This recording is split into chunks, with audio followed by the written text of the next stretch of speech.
Hello and welcome to Chabot News for May 28th, 2026. My name is Alexa, and today we are covering tick bites, gas prices, and the Commissioner of Arts and Culture. In entertainment news, Chantal will tell us something about Netflix. In sports news, Manny has something about football and wrestling. Manny also has his top 5 list of his favorite floating head characters. It is the last news of the semester, so let's do this. All that and more coming up in today's edition of Chabot News.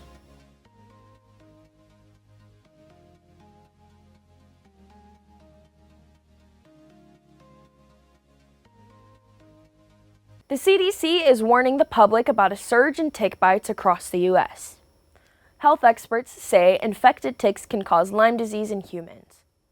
According to the CDC, emergency room visits from tick bites have reached a new high due to warmer temperatures. The agency says each year an estimated 470,000 people are treated for Lyme disease. In April, the Northeast saw the biggest surge in tick-related ER visits, followed by the Midwest. So far, about 90% of U.S. cases have been reported in 14 states. Experts say only the black-legged tick and western black-legged tick can spread Lyme disease. Nearly 3 decades after a deadly international incident shocked the world, U.S. federal prosecutors are now bringing criminal charges against one of Cuba's most powerful figures. Wednesday, federal prosecutors unsealed criminal charges against former Cuban President Raul Castro tied to the 1996 shootdown of 2 civilian aircrafts. Castro, Cuba's defense minister at the time, is charged with conspiracy to kill U.S. nationals, murder, and destruction of an aircraft. The attack killed 4 men, including 3 Americans, when Cuban fighter jets shot down planes operated by the exile group Brothers to the Rescue. Brothers to the Rescue was a Miami-based Cuban exile group that conducted aerial missions to search for and assist Cubans attempting to flee the island by sea. The brother of Fidel Castro is now 94 years old and one of the last surviving leaders of the Cuban Revolution. The indictment is expected to further inflame tensions between the U.S. and Cuba as the Trump administration ramps up pressure on Havana. Now we go to Chantal for entertainment news. Thanks, Alexa.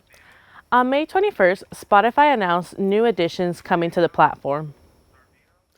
Spotify is introducing AI-generated personal podcasts. The new feature lets users create custom audio episodes based on their interests and listening habits. Users can type in prompts like asking for local updates, concert recommendations, or quick explainers on topics they want to learn about.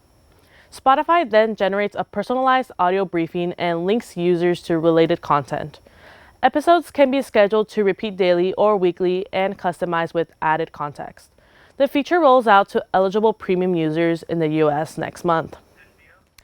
In addition to this new feature, Spotify announced that it will reserve 2 concert tickets for dedicated fans that have Spotify Premium before tickets go on sale, and will allow premium subscribers to make AI-generated covers and remixes of songs. Netflix is preparing to launch its first daily live show. The streaming giant announced May 21st that The Breakfast Club will stream live on Netflix every weekday starting June 1st. The Breakfast Club is the iHeartMedia morning radio show co-hosted by Charlamagne the God, that's him right there, along with DJ Envy and Just Hilarious. The Netflix live version of the show will differ from the radio broadcast. Netflix says its stream will fill the radio show's commercial breaks and include bonus segments, behind-the-scenes moments, extended discussions, and original content. Full episodes will be available to watch on Netflix after the radio show's live broadcast. The Breakfast Club will continue airing on Power 105.1 and through national syndication by Premier Networks, while also becoming part of Netflix expanding live content. That is it for entertainment this week. Now back to you, Alexa. Thanks, Chantal. Officials are now saying a chemical tank in Southern California most likely won't explode. Chris Dorr has the report. Concerns have been mounting all weekend over a tank at an aerospace facility near Anaheim. It contains methyl methacrylate, which could cause a massive explosion if heated too much. That's the problem at the facility. The tank is overheating. Safety workers inspected the tank all night Sunday and determined the chance of an explosion is slim, but not none. We still have potential for an explosion that is not as bad as a levee, but it's still a threat. We need the public to keep to those evacuation zones until we deem it safe for them to come back. MMA is also toxic if it gets into the soil or air, but the tank has not leaked so far. Chris Dorr, Chabot TV. Thanks, Chris. Residents within a 9-square-mile radius of the facility are still under evacuation warnings. Harvard University announced Wednesday it's going to start capping the number of top grades undergraduates can receive to fight grade inflation. Grade inflation at Harvard seems to have started around 2001, when approximately 91% of students were receiving either an A or B, with the majority of grades being an A. Grade inflation continued through the 20-teens when faculty started worrying that grades could become meaningless. Recently, faculty members voted to approve the plan that goes into effect in 2027. The new policy will limit A's to 20% of the class, with an allowance for up to 4 more. That means in a class of 100 students, there can be no more than 24 A's. Harvard's Dean of Undergraduate Education called it a consequential vote that can strengthen the academic culture at Harvard and encourage other schools to address grade inflation. Students don't seem to support the move. In a survey earlier this year, 94% of students opposed or leaned against the cap. California drivers are once again feeling pain at the pump as gas prices continue to climb well above the national average. Experts say a combination of global oil tensions, refinery issues, and state fuel regulations are all contributing to the spike, with some stations now charging more than $6 a gallon. Lamont Lujan went out to ask gas station attendants how the rising gas prices affects them. The United States, especially California, has been seeing record highs when it comes to surging gas prices ever since Donald Trump declared war on Iran and Iran closed the Strait of Hormuz. I decided to go to AA Gas in San Leandro and ask gas patrons how they feel about the rising gas costs. This is their answers. Thoughts on the high gas prices? It's disgusting. It's terrible. It's eating at my pockets. It make me want to go learn how to horseback ride. It make me want to get a scooter. It's too expensive out here for real. That shit's crazy, man. I don't know if you can see, but they $5.69. You know, with the card, it's like six something and change.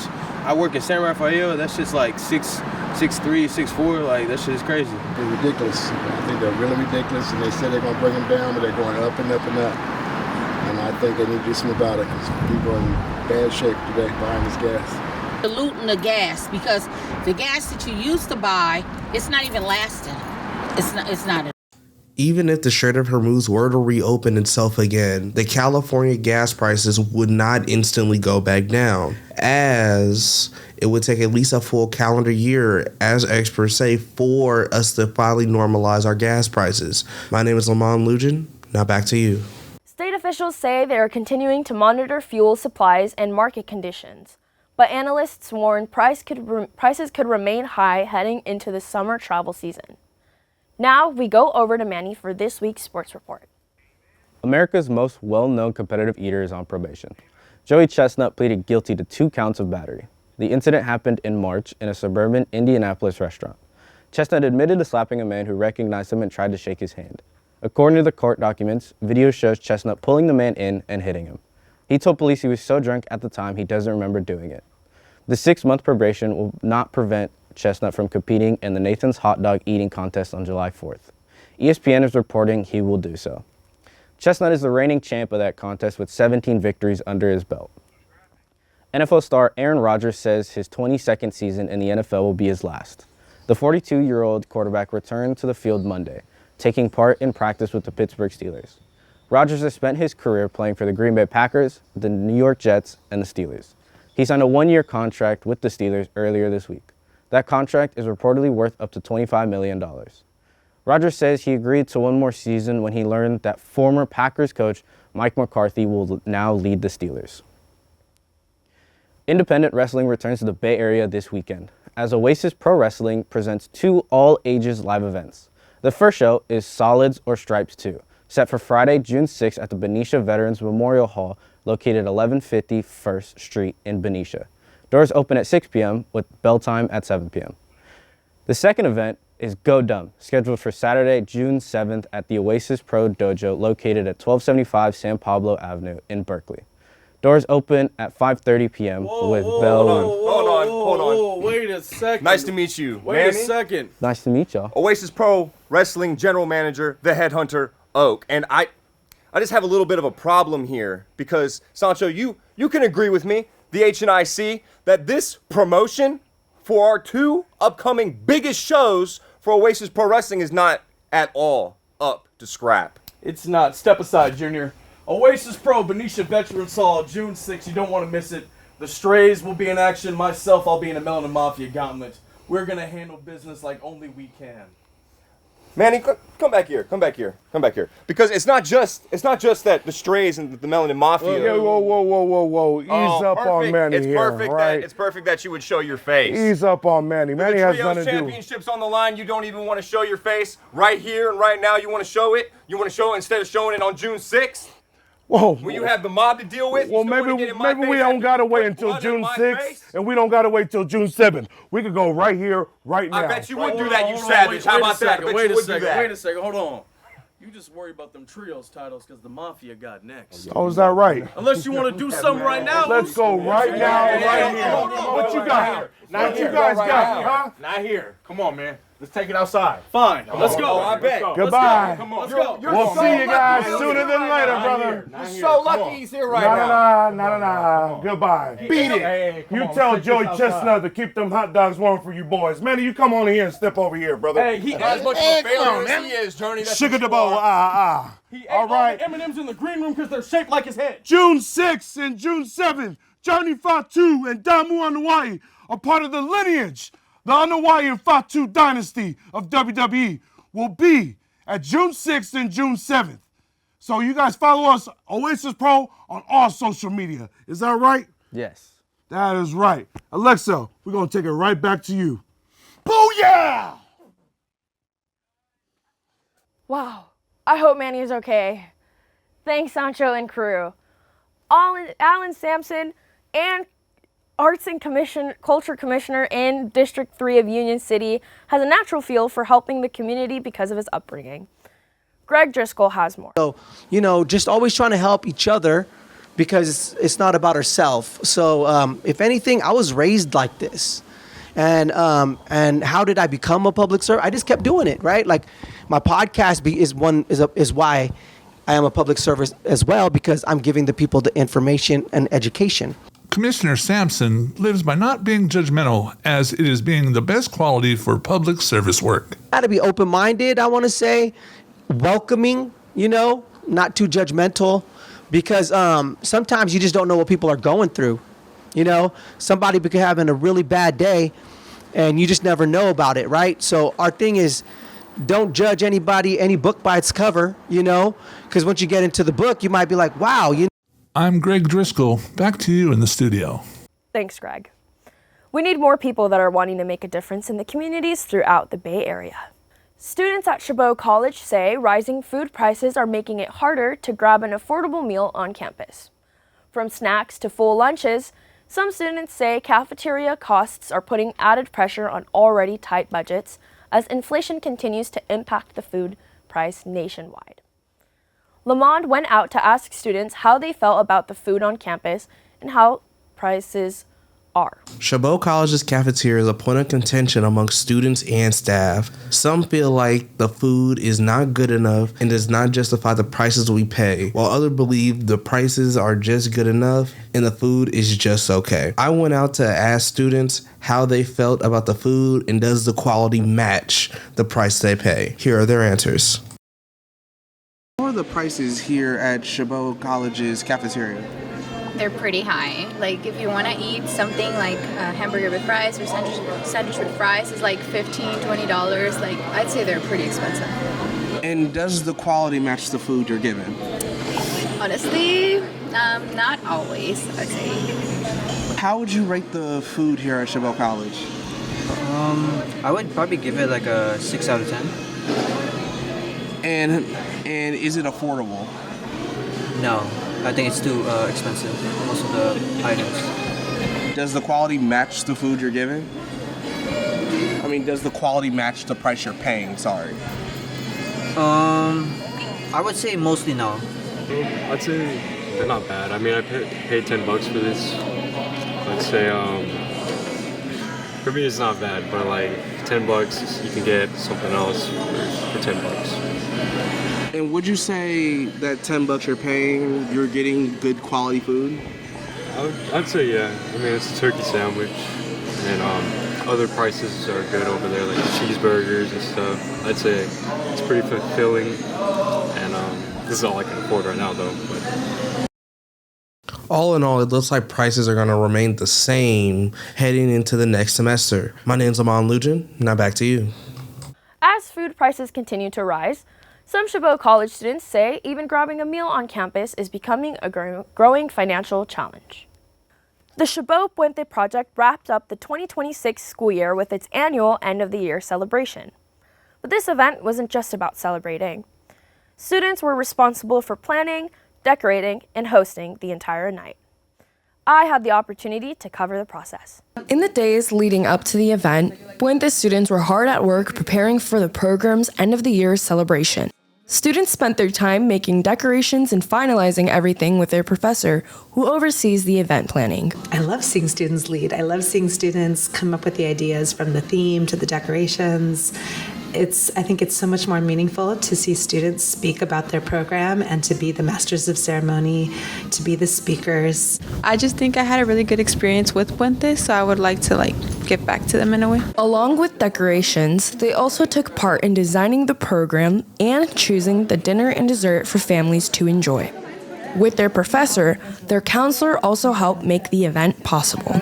By the end of the second semester with Puente, they've grown up so much. They found their voice, and we realized that that's what we wanted to highlight at the end of the year. Student speeches help to show parents and guardians snippets of their experiences throughout the school year. First generation Latino students, many of us are trying to navigate college without a map.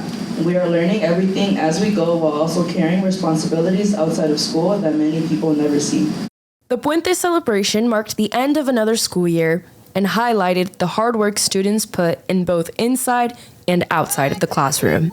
I've been Alexa Castillo, reporting for Chabot News.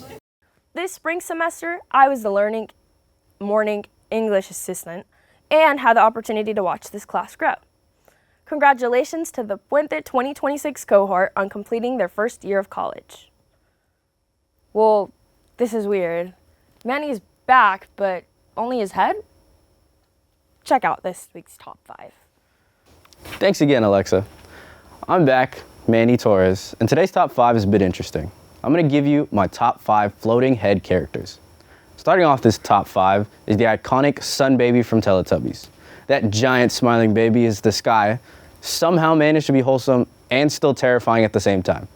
At number 4 is Madame Leota, the floating spirit trapped inside a crystal ball from Disney's Haunted Mansion attraction and movies. Fun fact, Disney Imagineer Leota Toombs actually provided the face and voice effects for the original ride version of Madame Leota. Coming in at number 3 is King Boo, Luigi's ghostly enemy from the Luigi's Haunted Mansion games, a floating crown, glowing eyes, and pure chaos, who is also featured in certain Mario games. At number 2 is the great and powerful Oz from The Wizard of Oz. That giant floating green head scared generations before the curtain revealed the truth. Taking the top spot is MODOK from Marvel, the massive floating head built for destruction. His name literally stands for mental organism designed only for killing. Originally only in comics, he made his live-action debut in the Ant-Man and Wasp Quantumania. That's it for my top 5. I'm Manny Torres. Now back to you, Alexa. Thanks, Manny. A man is accused of sexually abusing 4 corpses at the Maricopa County Medical Examiner's Office in Arizona. Fenris Liu was arrested earlier Wednesday morning after police got a call about a possible break-in at the office. He's facing a number of charges, including 1 count of burglary and 4 counts of sexual conduct with a dead person, among other charges. Liu was held on a $500,000 cash bond.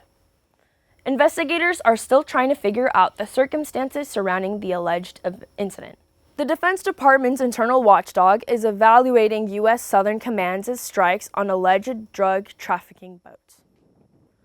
Those strikes have killed more than 190 people in nearly 60 targeted civilian vessels since last fall. Legal experts and members of Congress have criticized them, with some even using the term war crime. Some senior members of the military have also expressed concern about the actions. The Trump administration has justified the strikes by claiming the U.S. is in an armed conflict against drug cartels. The strikes have taken place in international waters in the Caribbean Sea and Pacific Ocean. It's not known how involved the Inspector General's probe is, but the objective is to determine if approved targeting methods were used. It's an age-old question. What came first, the chicken or the egg? Now, a bioengineering company says it's discovered a way to hatch a chick without a real egg. Colossal Biosciences says it has created artificial eggs that develop healthy, viable chicks. The company calls the technology a first-of-its-kind incubation platform. The artificial eggs are transparent, so researchers can observe embryo development in real time. The new eggs are also scalable to different sizes.